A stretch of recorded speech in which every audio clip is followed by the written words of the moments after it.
This is Tim and Lisa. No, don't start like that. What's wrong? Off the cuff. Unscripted. You're a news podcaster? We're gonna do this. Welcome into our home. Well, I came in earlier and I asked Lisa a question.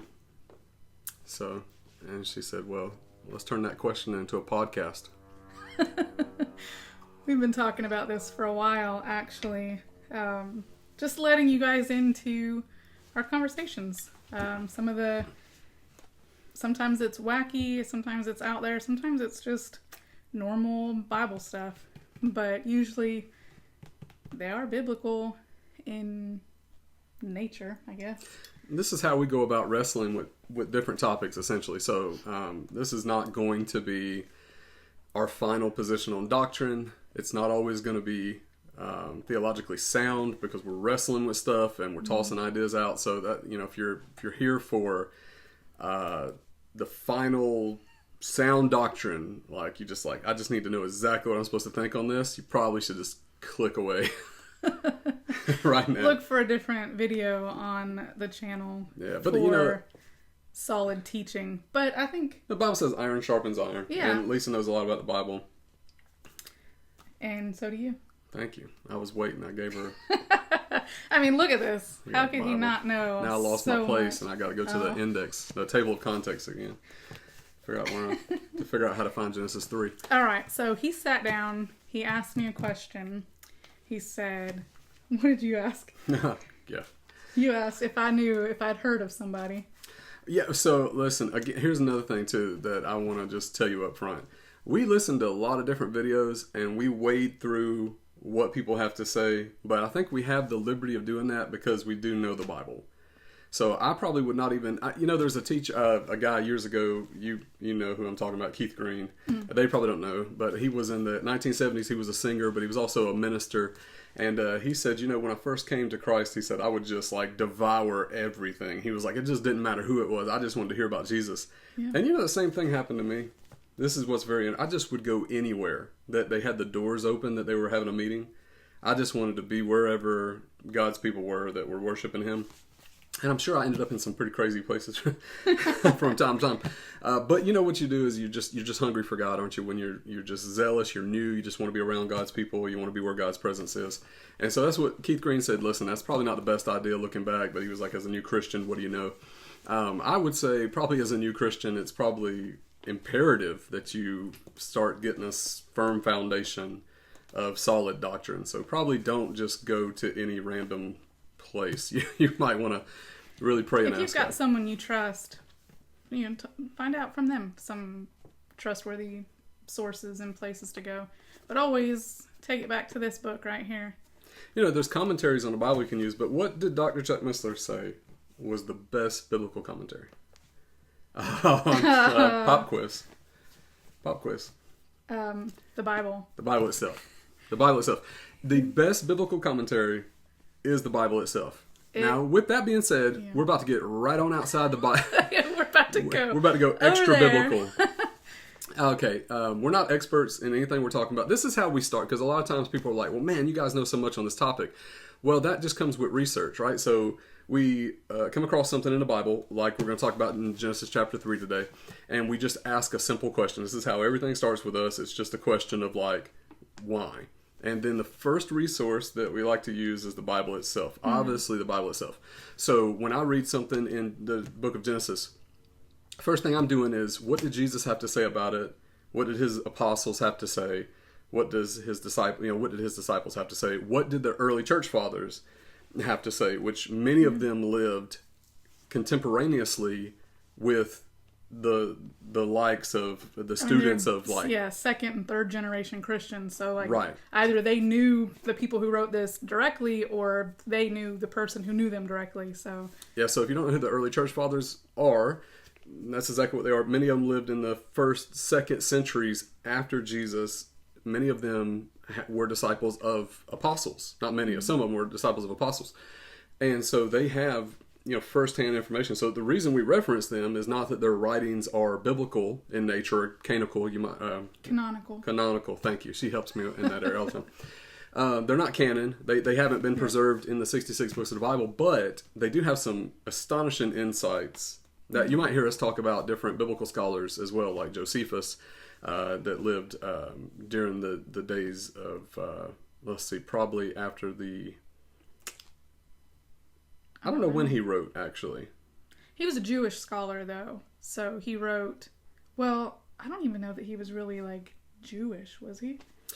I mean, he was Jewish, but I don't know that he was, like, a Torah-abiding... I don't know either. You know, I know that he was a historian that lived roughly around that early in the 1st century area. And I think, now don't quote me on this, I think he even might have even been... Let me get your phone. Oh, here we Google go. challenge. Here we go. I'm going to guess, because I think I read something recently. If you know when he lived, drop it in the comments. I'm going to guess 38. I don't even know where your internet is. That's your email. 38. It probably should have something after that. 38 AD. Dude, Josephus live. Flavius Josephus lived approximately from AD 37 to AD 100.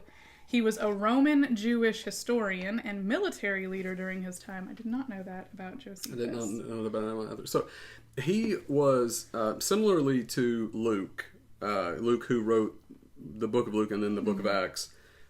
He was somebody who documented a lot of that era of that period of time of history. Okay, so the reason we can reference his writings is because he writes about Jesus, he writes about the disciples, he writes about the things that were going on in the Roman Empire during that time. So you might hear about him, you might hear about the Jewish sage Maimonides, who was from 1138 to within 100 years later. And so you might hear extra biblical... BC, right? Before Christ. Yeah. Oh, no. Maimonides? Oh, he was after. Yeah, he was 80. Okay. Yeah, he was in the medieval period. Oh, okay. I didn't know that. Yep, smack dab in the medieval period. Yep.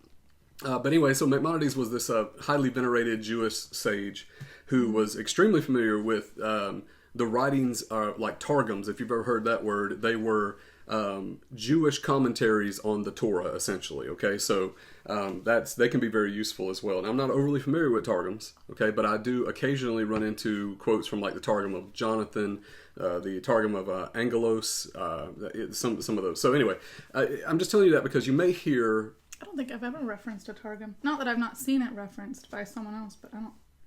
You know, I think a lot of them were written in Aramaic. You can't look outside at the chickens while we're doing... The chicken was running for its life. Yeah, we need to we're in the middle of... Yeah, sorry. Off the cuff. Off the cuff, yeah, okay.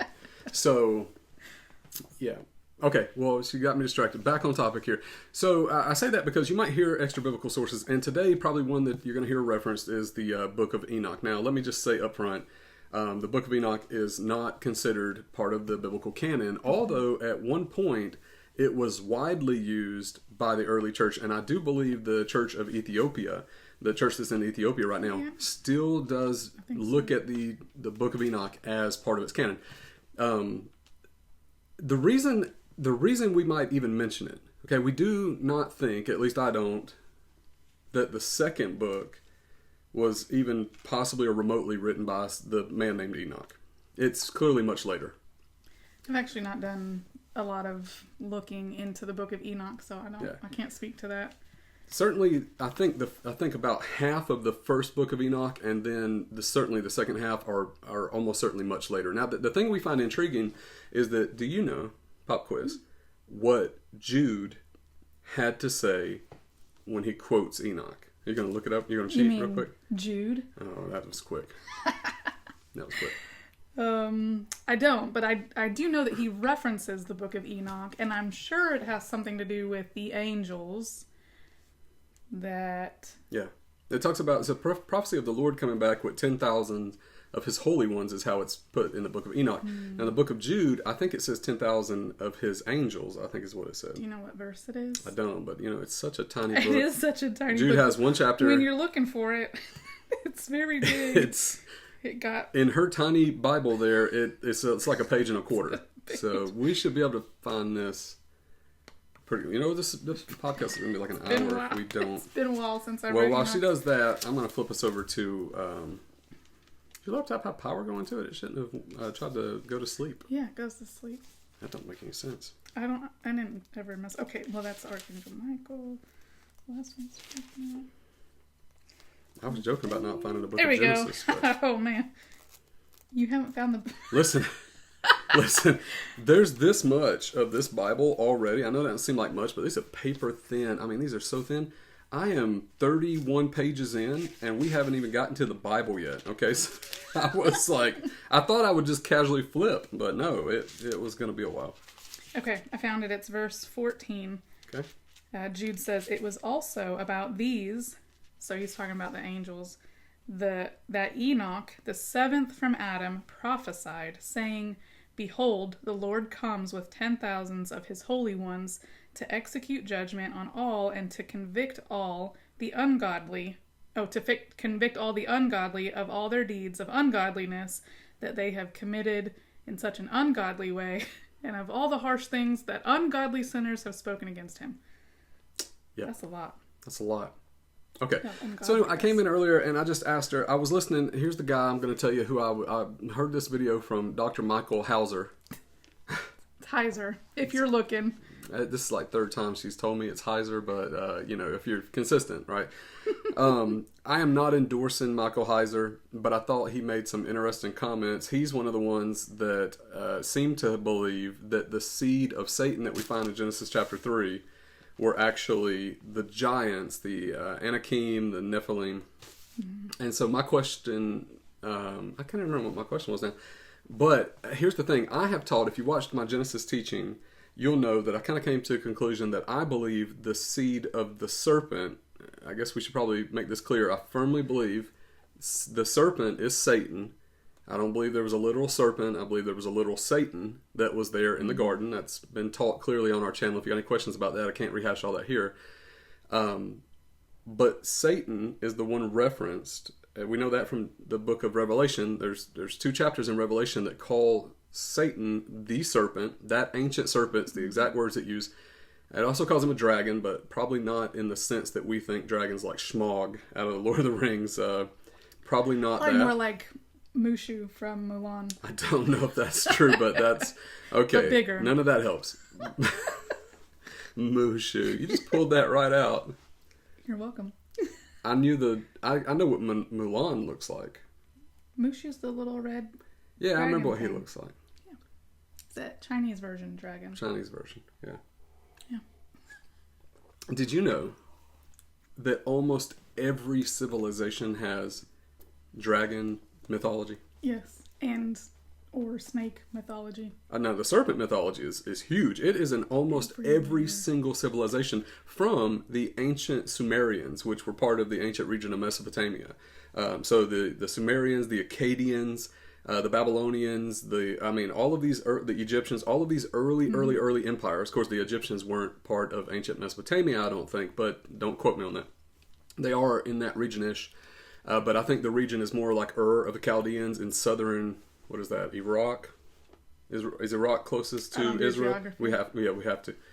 Which one's it's Iran? Iran's closest. Okay, it's Iran. Because Iran was Persia. So the very southern part of Iran is the region of ancient Mesopotamia. People think that was the cradle of civilization. That's the area where you would have found Ur of the Chaldeans, where Abraham was from. That's the area you would have found Sumeria, the Akkadians, all of these things. And that is where people think that is people. They think. I would say most people agree that is the area where life started. In we talked about it. Did you know? Oh man, how many segues can we take? Let's see. If I'm doing this, we're like 3 deep. Yeah, we're gonna get back. Did you know? We're gonna get back to this. Let's do it. But did you know? Lisa called me out on this the other day that the Fertile Crescent actually extends up into Syria, and then probably even southern Turkey. Probably where Damascus would have been, and the big arc through Syria all the way down through Iran, all the way down into the region of Ur of the Chaldeans, ancient Mesopotamia. Which is like modern day Israel, maybe even part of Egypt, into that kind of, so the water, if you're looking at it, the water is going to be over here. So it's like this. It's literally a crescent shape. You know, I did a video for one of my college classes, and I mentioned the crescent, and I've got a map of Israel, and I went all in it. Fun fact. Fun fact for you about Lisa. Okay, she finished up a bachelor's in the study of religion. First of all, doing AMU, which was American Military University, but then when she got out, they switched her over to American Public University. But this woman, one time, I'm going to put her on, let me tell you, one time made like less than 100 on a test. I think it was like a 98. And messaged the professor and said, what was the problem? What can I do? And I mean, she's got like all these accolades from graduating from this program. So anyway, if you don't know Lisa, she's always been very interested in other religions, okay, and in light of Christianity. Mm-hmm. And I've always been more interested in the book of Genesis and how it connects with ancient civilizations. So it's kind of interesting, but let me read this to you real quick, because this is what we're talking about. I've dropped it, but it's page 51, because I'm not making that mistake again. 55, excuse me. We're talking about the fall in the garden. You know what? I didn't finish what I was saying earlier. I didn't finish my train. We were talking about all of these ancient civilizations that have serpent mythology or serpent gods.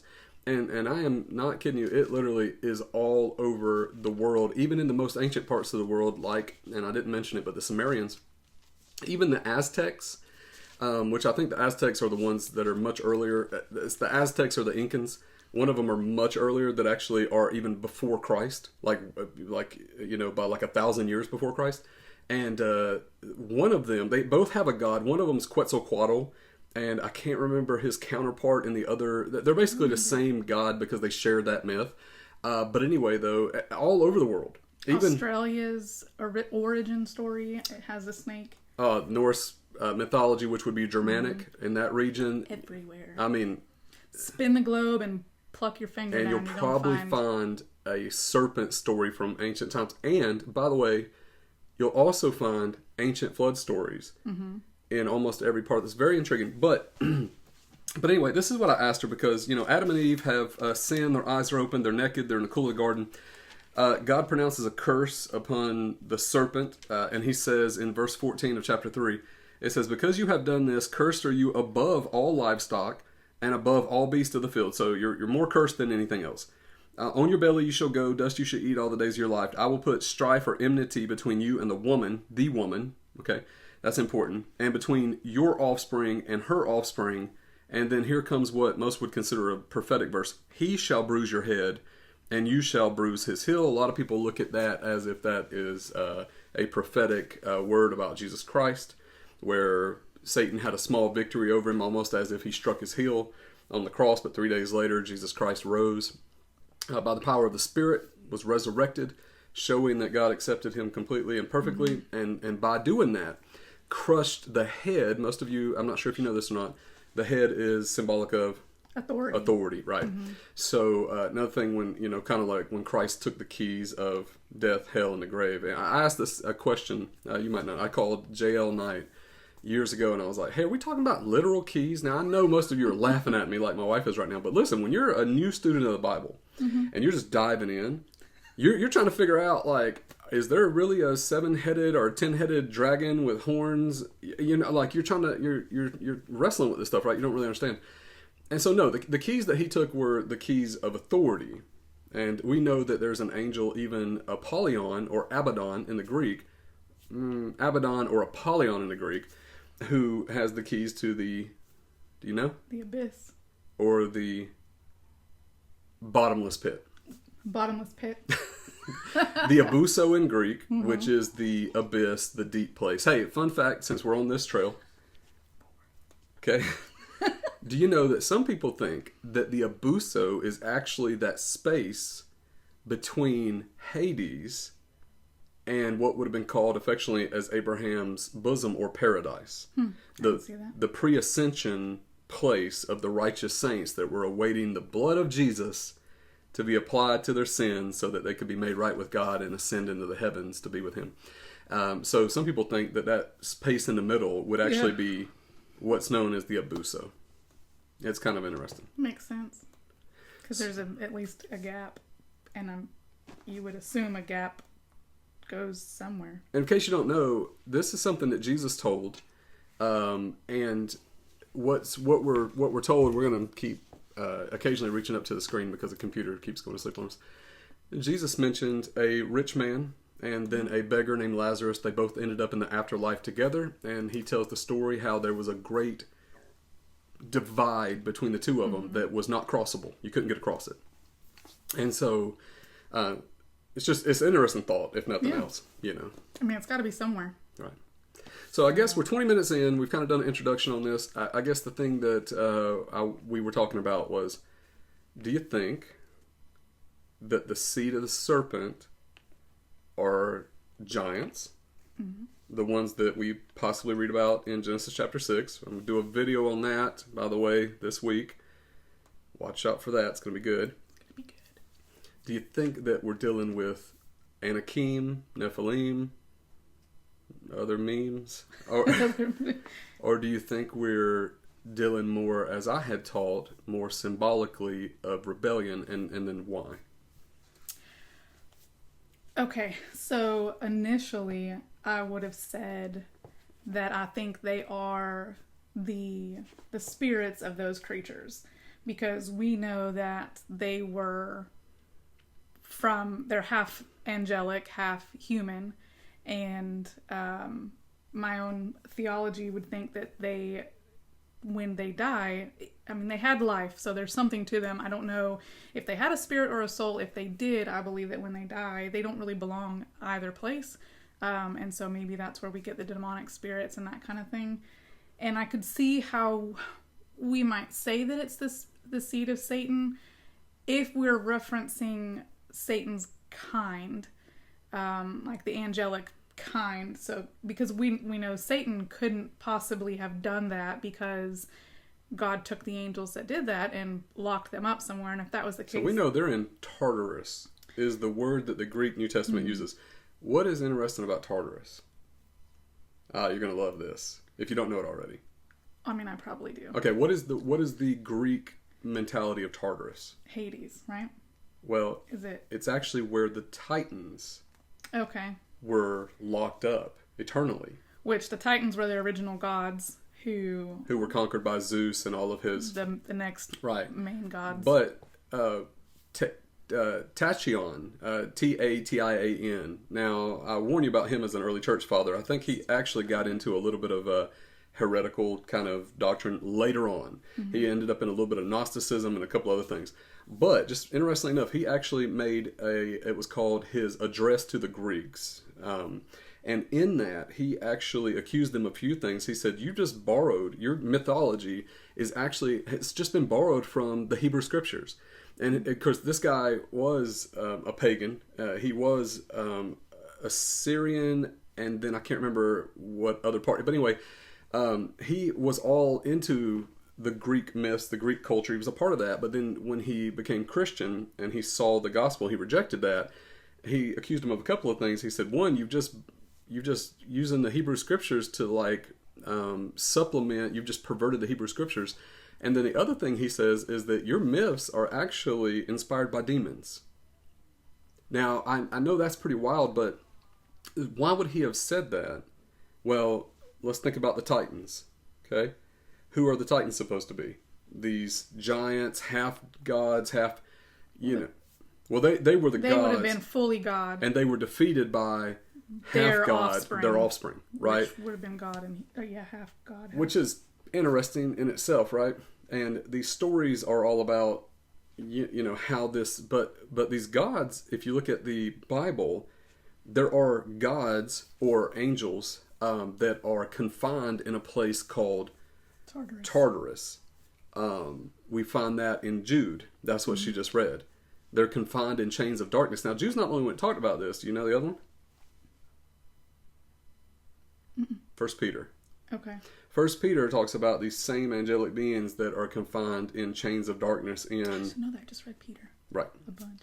So what I think is interesting is these myths could have some grounding in a perverted kind of history, if you will. Not just the Greeks. By the way. Oh, no. They're most cultures have giant myths. Their version of some kind of myth. All the way to the Native Americans here in America. They have stories of giant beings. So anyway, it's pretty interesting. So okay, well here's a question to jump on that with you. Well, no, because you said something I want to ask you about. Okay. So Satan, so it might have been other beings that you think that done this, but not Satan himself. Why would you? So I don't think it can be Satan because we know what happened to the angels who did fall. They were locked up. The ones who perverted, who did this. So if Satan had done that, he would be locked up. But also, the reason why I'm hesitant to say that they can be the seed of the serpent mentioned here is because we know that the seed of the woman specifically is about Jesus. And there are no giants in the land with Jesus. So I'm now just postulating that I don't think it could refer to the giants, the Nephilim, the Zamzumim, the whatevers. I'm not sure those are giants. I think, did you just make that up? Zamzumim might not be giants. I think it's 1 Peter 3:7 while we talk about this. But yeah, now I'm thinking that I don't think it can be those because it's not. They couldn't have influenced Jesus in that way. Like, it's not. Yeah, so we definitely believe, Lisa and I believe that seed of the woman who crushes the head of the serpent, there's no seed of Eve that crushes the head of the serpent. You know what I mean? Assuming the serpent is Satan, which we don't have to assume because the book of Revelation already tells us that it is him. So the only logical thing is who crushes the head of Satan, or what does the head mean? It's authority. Right, so who does that? Jesus Christ does that on the cross. God through Christ did that on the cross. So we believe firmly that it's Satan. So the seed of the serpent, there will be enmity or strife between the seed of the woman, Jesus Christ, her offspring, and your offspring. Okay, So what is the offspring or the seed? Because your ESV says that offspring, but actually the word is seed that's used. We can find out in the King James. It's got a note down here. Right. Seed. So what is the seed of the serpent? Now, this is where we go back to. Some people think that it's giants. Mm-hmm. Okay. So I have a problem with that for a few reasons. One, what you just said. Now, here's the thing, though. Here's the thing. This goes with the same doctrine. Okay, if it was giants and they were created by these angels. Now listen, we don't have to question if there are fallen angels or not. There's no question about that because Peter and Jude both tell us that there are fallen angels. And I've got something really amazing that I want to talk about. It's the word, you probably know what word it is, found twice in the Bible, Jude, and then also in Thessalonians, I think it is. It's okaterion. Okay. In the Greek. You know the word. Okay, so we want to talk about okaterion, so hopefully we can circle back to that because it's very important. There's no question, Jude tells us, and then Peter tells us as well, that there are angels that did not keep their heavenly abode, their assignment, their authority. They didn't do that. Yeah. And because they didn't do that, now, actually, you know what? Let's pause right there and look at the word okaterion because you need to know this. All right. Jude says that there are angels that did not keep their first estate or abode. The word in Greek is actually okaterion. Mm-hmm. It may not mean much to us until we look at a scripture that Paul gives us, and I'm going to Google it real quick, and it says that we long to be clothed, put off this tent, and to be clothed with our heavenly bodies. Okay. And let me just see if I can find that. Google. Maybe do a little dance or something while I'm joking. Oh man, here we go. Yeah, just get some kind of little song or something. Just to keep people. Don't flip away. Okay, it's 2 Corinthians 5:2, so I wasn't right, but you know what? I'm right about 50% of the time when it comes to that kind of stuff. 2 Corinthians 5:2. I can get there faster in my Bible than you can. Definitely can. I'm there. Wow, that was very fast. Okay. All right, well, you go ahead and read it then. You beat me. For in this tent we groan, longing to put on our heavenly dwelling. If indeed by putting it on we may not be found naked. For while we are still in this tent, which is this body, we groan. Boy, do I. We're being burdened. Not that we would be unclothed, but that we would be further clothed, so that what is mortal may be swallowed up in life. Okay, so if we go here, you may or may not have the Blue Letter Bible. We happen to like this app a lot. So good. You go to the interlinear and the concordance up top, and you kind of scroll down, and you can run into this word dwelling, which is okaterion. I'll just show you if you can read Greek. There you go. Feel free. Okay, usually I'll hit this and just let him say it. But it actually means it's the body, the spiritual body. So we understand that word because Paul helps us understand we long to be clothed with our heavenly dwelling, our tent, our body from heaven, our new glory from heaven. Well, the Bible tells us we long for that, but those angels actually put that off and took on this. Okay, so here's another thing that may help us out a lot. We're told that Satan can transform himself into an angel of light. Now, most of us think that that's figurative language. Do you know where I'm going with this? No. Okay. Most of us think this is figurative language, just implying that Satan can come in and just trick you. Hey, look at me, I'm the good guy. Actually, the word is like metamorpho. It's a really weird Greek word, but it's where we get the idea of metamorphosis, and it literally means to change. The word is actually amazing. It's to change something externally, but to be internally unchanged. And so, if you think about it, right? It's like putting a costume on. Essentially, it's putting a costume on. It does appear that in some way, Satan can actually transform himself to even look different. Now, that probably shouldn't surprise us that much. I'm going to tell you why. Actually, you may know why. Tell me why. Okay, tell you why. There are times in the Bible where angels appear in human form. That's right. You would not know they're angels. Yeah. That's in fact, we're told to be what in the New Testament? Seek to show hospitality. I knew where you were going, but I didn't know. She knows where I'm going. Yeah. Seek to show because we may entertain them unawares. And that's angels. Mm-hmm. Think about the two men that went to what ancient city did they go and they were going to spend the night in the square? Do you know? Yeah, of course I know. Who doesn't know that? Somebody watching might not know. Sodom. Yeah. Okay, two angels, but it didn't say that they looked like angels. They looked like people, actually, because Abraham had Sarah. They had a meal with them. Yeah. And we're also told that the people in the square wanted to have sexual relations with them. Yeah, so they didn't recognize them as anything other than looking like a man. If they had been in their glorious forms that we see them portrayed at many times, everybody's response is always the same. Right on their face. Down. Okay. So, anyway, circle back. We know for sure, without a question, that there are angels, according to Peter, and I'll find that reference for you in a minute when I'm done talking, and according to Jude, that did not keep their current okaterion, their tent, their heavenly dwelling. They cast it aside also along with what they were supposed to be doing. There's only one time in the entire Bible that could have happened. That what could have happened? That angels of some sort cast off. Yeah.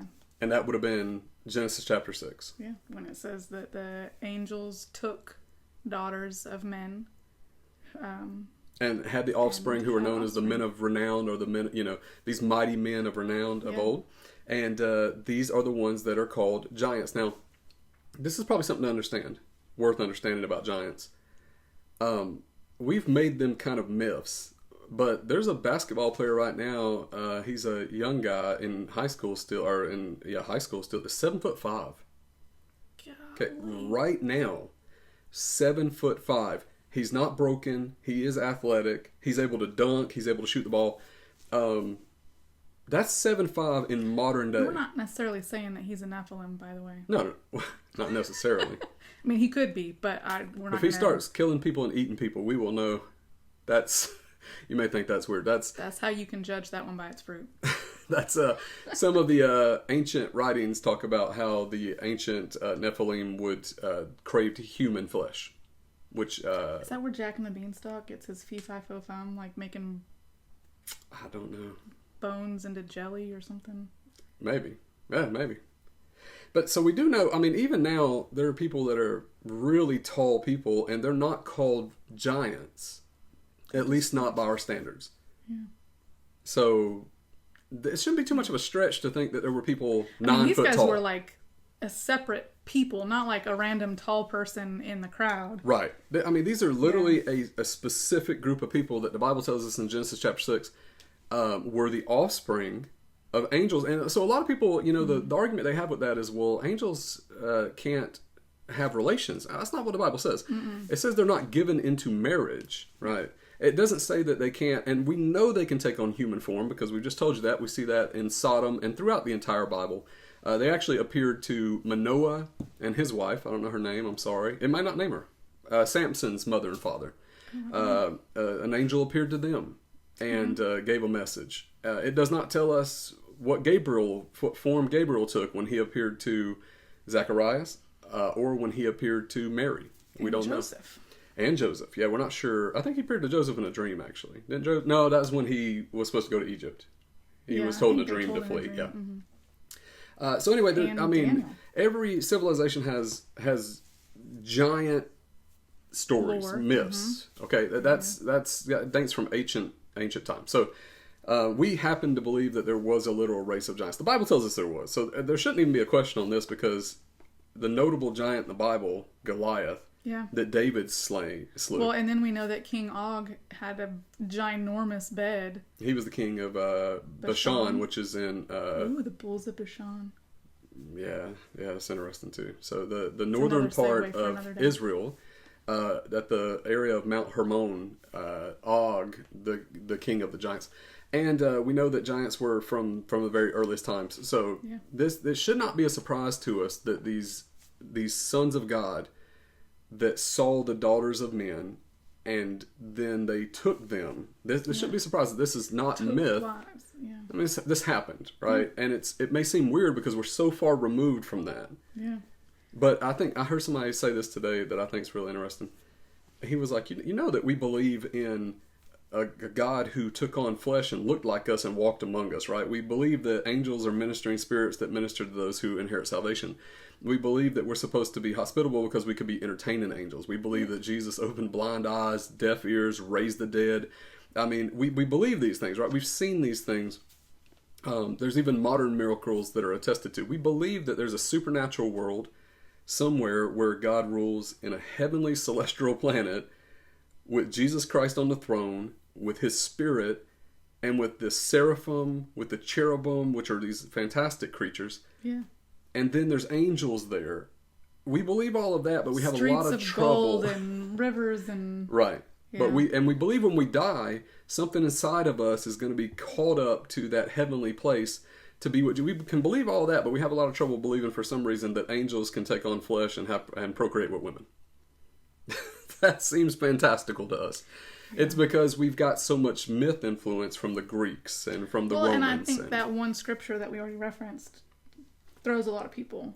They do say that. Well, it says that angels can't. No, it says they don't marry. It says we'll be like the angels in heaven, neither married nor given in marriage. Right. And that doesn't have anything to do with procreation. Okay, so let's circle back to the question.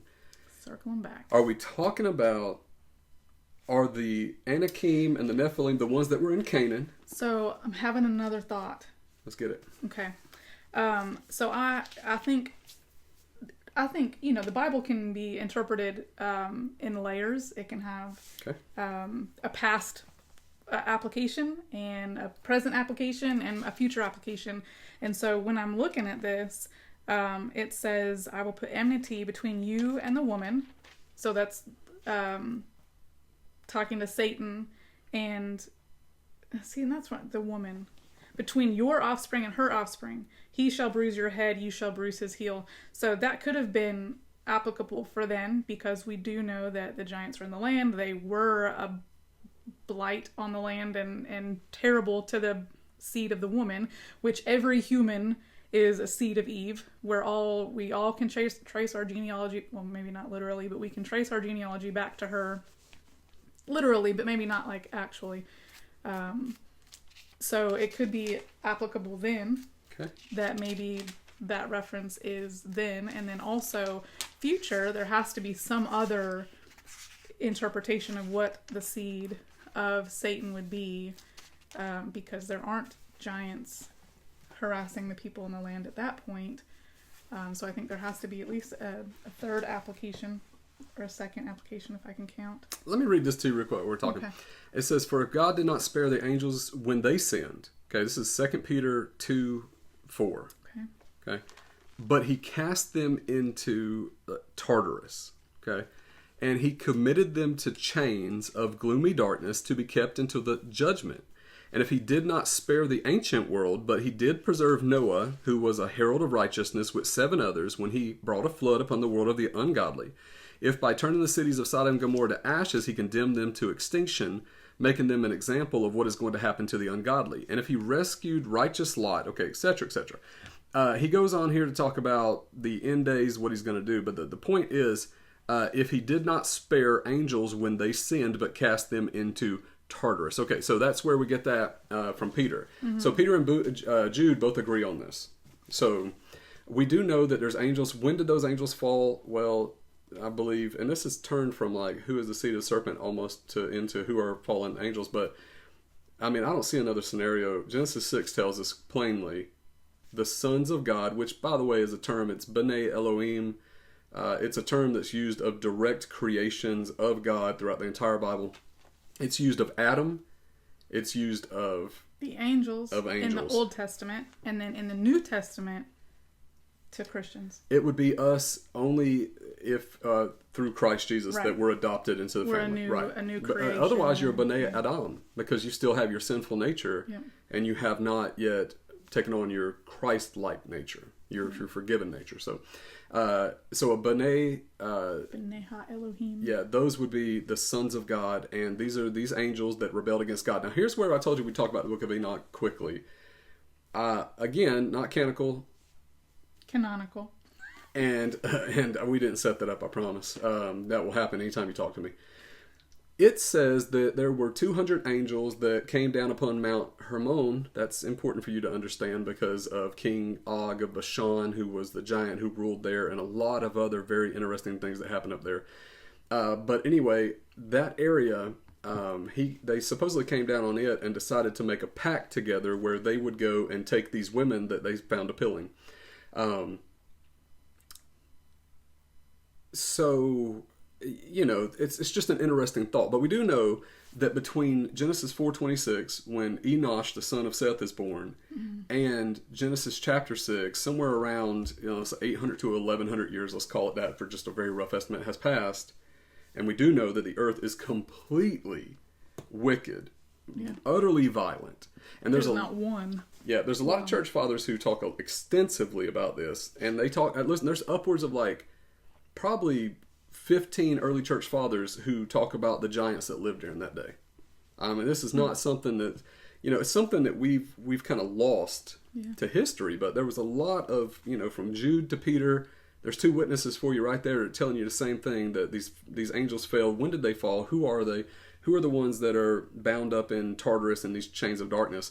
Well, it's those angels that didn't keep their former Ocatarian, but they took on flesh, and they procreated with women, and they produced giants. Okay. All right, so here it comes back. Who do we think the seed of the serpent is? Now, I've asked you that a couple of times. How about you tell us what you think? Okay, let's walk through it a little bit. Now, if we take Dr. Michael Heiser and others, a lot of others, okay, again, he is not our main resource. He's just the most recent encounter with it. I think I heard the video earlier and it just made the thought come back up. Okay, we're not citing him as our main support. Okay, there's other ministers that believe this is Dr. Chuck Missler, who we both admire greatly, that went to be with the Lord in 2018, would tell you that these are giants are created by fallen angels that had intimate relations with women. Okay, and we trust him extensively with the research he did. He's just one example. He believed, and other ministers as well, that the seed of the serpent were actually these giants. Okay. I have a few problems with that. One, the seed of the serpent, we're talking about the serpent is Satan. Mm-hmm. The Bible does not implicate, I think that's the word I'm looking for, or indict Satan and say the seed, these Nephilim, these Anakim, is your fault. It doesn't say that at all. Jude doesn't say that. Peter, in fact, the angels, as Lisa mentioned, that did not keep their former abode are now in Tartarus, in chains of darkness. That, remember, the Greek myth, the place where the Titans are. Okay. It does not say Satan did this. Now, he is the ultimate enemy, without a question. But it doesn't say that these angels are part of him, that were with him. Apparently, they rebelled against God as well. And as a punishment for their sin... Oh, I've got something that may really shine some light on this. You ready for this? This is crazy.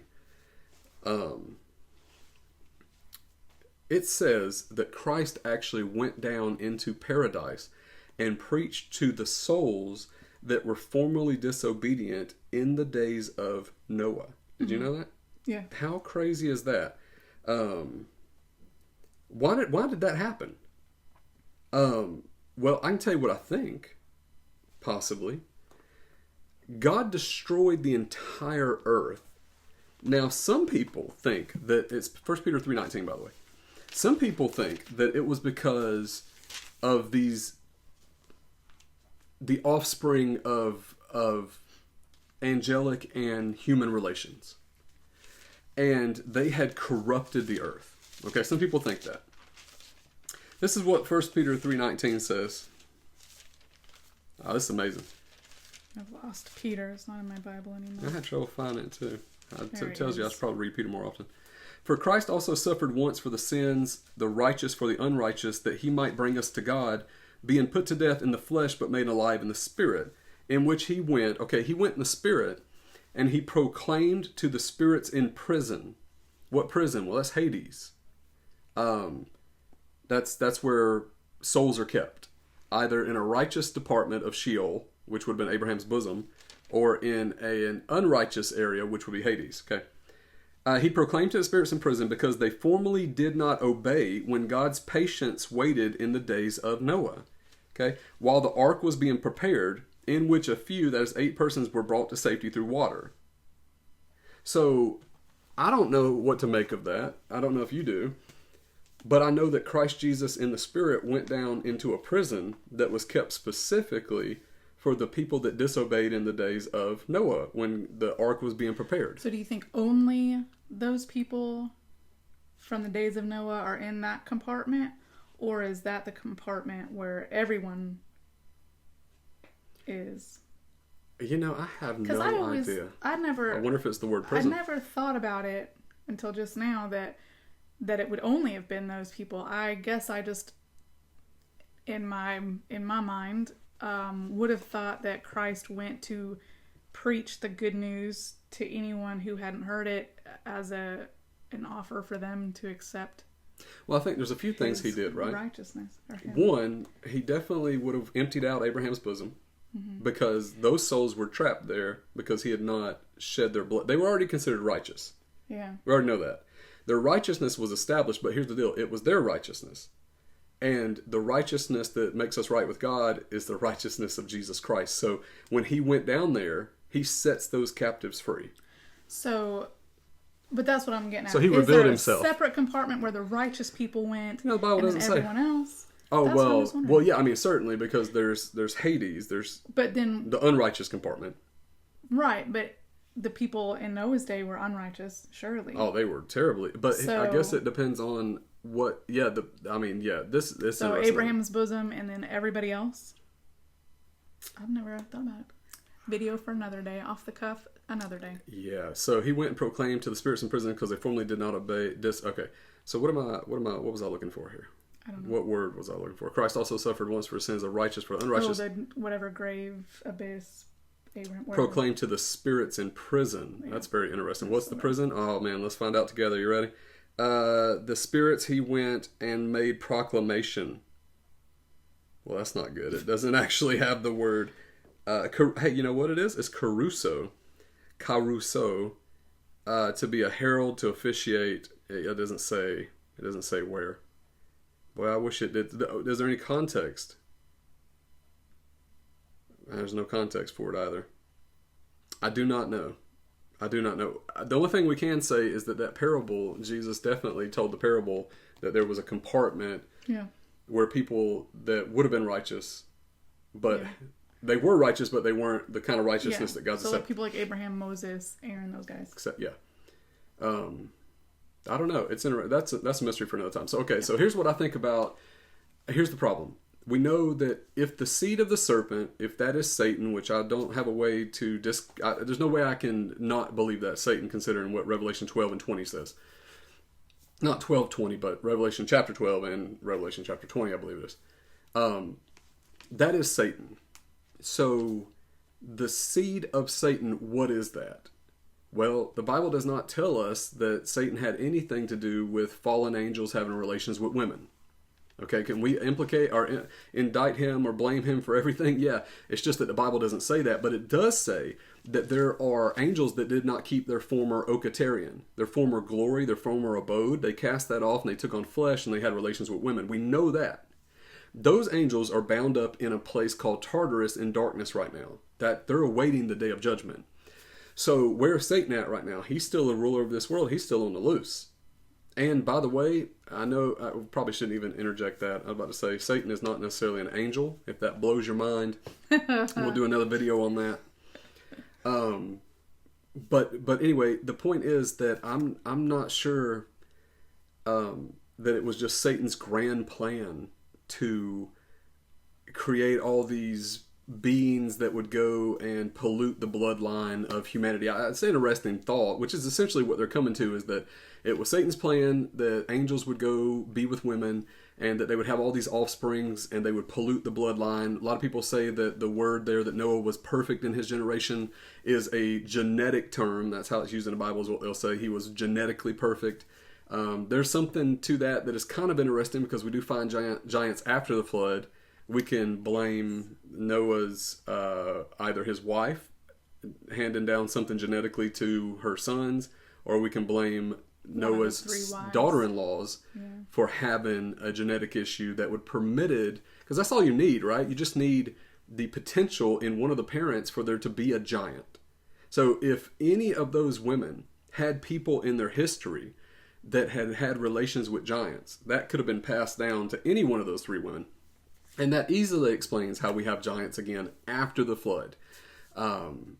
There is a much smaller percentage of them, though. They weren't able to procreate and spread out as much, and God actually instructed the Israelites to go in and destroy all of them anyway. So, but if it is a genetic issue or it isn't, that's kind of interesting. But it doesn't seem to be some grand scheme by Satan to ultimately use giants as his means of usurping God. Yeah, because again, who's the offspring of the woman? Well, the offspring of the woman is Christ, if we're talking about Mary.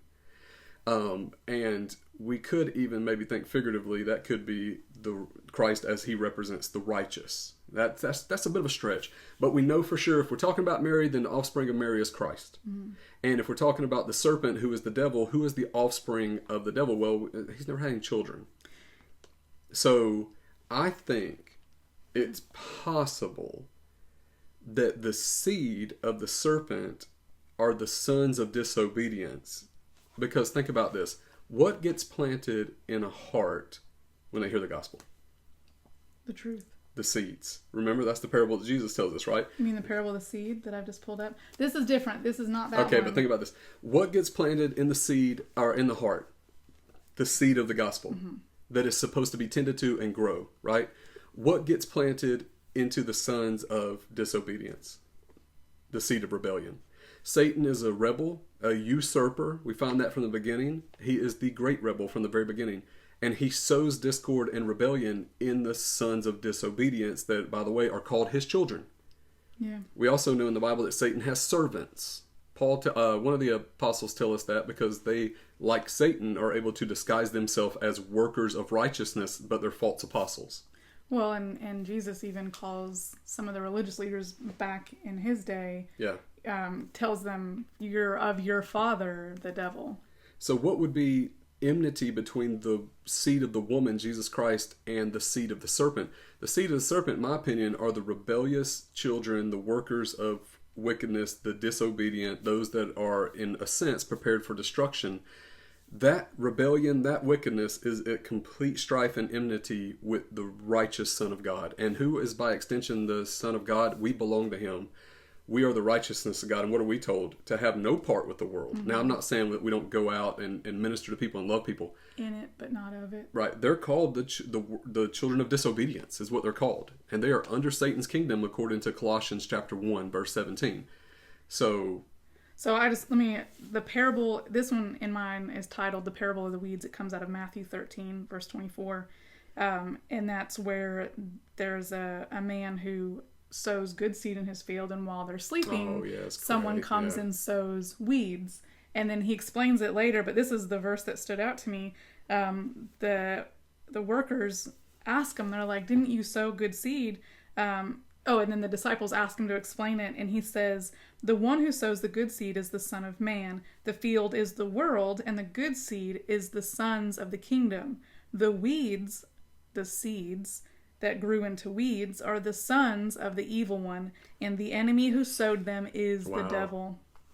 So I think, would you agree that we believe that the seed of the serpent would ultimately be the sons of disobedience right now? I think I would say that, as it applies now, if there's layers to be read in that Genesis verse. And even if there's not, but we do know that the seed of the woman, I don't see a way that can't be Christ. Talking about the woman being Mary, not Eve. Talking about Mary, her seed is Jesus. Yeah. And then, of course, that's the seed of the Holy Spirit, but the seed in her belly is Jesus. Christ defeats Satan. There's enmity between the two in some sense. Christ defeats him on the cross, takes his authority away from him. And now, let's give Nigeria an example real quick. Look at all of our Christian brothers and sisters that are being slaughtered for the name of Jesus Christ for the sake of the faith in Nigeria right now. There is literal enmity between them and the sons of disobedience in Nigeria. And that happens all around the world. Yeah. And so I guess that we're about an hour into this. You got any final thoughts on?